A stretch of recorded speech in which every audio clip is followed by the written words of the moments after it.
দুইমুখী রুদ্রাক্ষ, এই দুইমুখী রুদ্রাক্ষ কিন্তু চন্দ্রমা রিলেটেড যখন জন্মছকে সমস্যা চলে তখন কিন্তু আপনারা দুইমুখী রুদ্রাক্ষ অবশ্যই পড়তে পারেন। দুইমুখী রুদ্রাক্ষ পড়লে মানসিক দুশ্চিন্তায় যারা ভুগছে তাদের জন্য কিন্তু খুব ভালো ফল দেবে। দুইমুখী রুদ্রাক্ষ পড়লে যারা লাইফে ডিসিশন নিতে পারছে না, কোন কোন কাজে করবে, কোনটা ঠিক কোনটা ভুল বুঝে উঠতে পারছে না, তাদের জন্য কিন্তু দুইমুখী রুদ্রাক্ষ খুব ভালো ফল দেবে। যাদের বাচ্চা হতে সমস্যা হচ্ছে, বেবি কনসিভে প্রবলেম হচ্ছে, তারাও কিন্তু দুমুখী রুদ্রাক্ষ ধারণ করতে পারে। যদি আপনার জন্মছকে চন্দ্র খুব খারাপ অবস্থায় থাকে তাহলে কিন্তু দুইমুখী রুদ্রাক্ষ ধারণ করতে পারেন।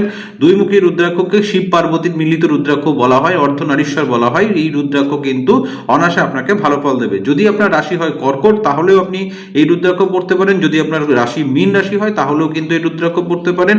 বিশেষ করে যাদেরই লাইফে দুশ্চিন্তায় যারা ভুগছে তাদের জন্য কিন্তু এই রুদ্রাক্ষ খুব ভালো ফল দেবে। আর আপনি যদি অরিজিনাল নেপালি অরিজিনাল রুদ্রাক্ষ নিতে চান তাহলে পেজে দেওয়া নাম্বারের সঙ্গে কিন্তু যোগাযোগ করতে পারেন। আপনারা এখান থেকে কিন্তু অরিজিনাল নেপালি রুদ্রাক্ষ পেয়ে যাবেন। আর একটা কথা বলি, দুইমুখী রুদ্রাক্ষ যদি আপনি পড়েন তাহলে কিন্তু শুক্লাপক্ষের যে কোনো সোমবারই কিন্তু এটাকে ধারণ করতে হবে, তাহলে কিন্তু খুব ভালো ফল পাবেন।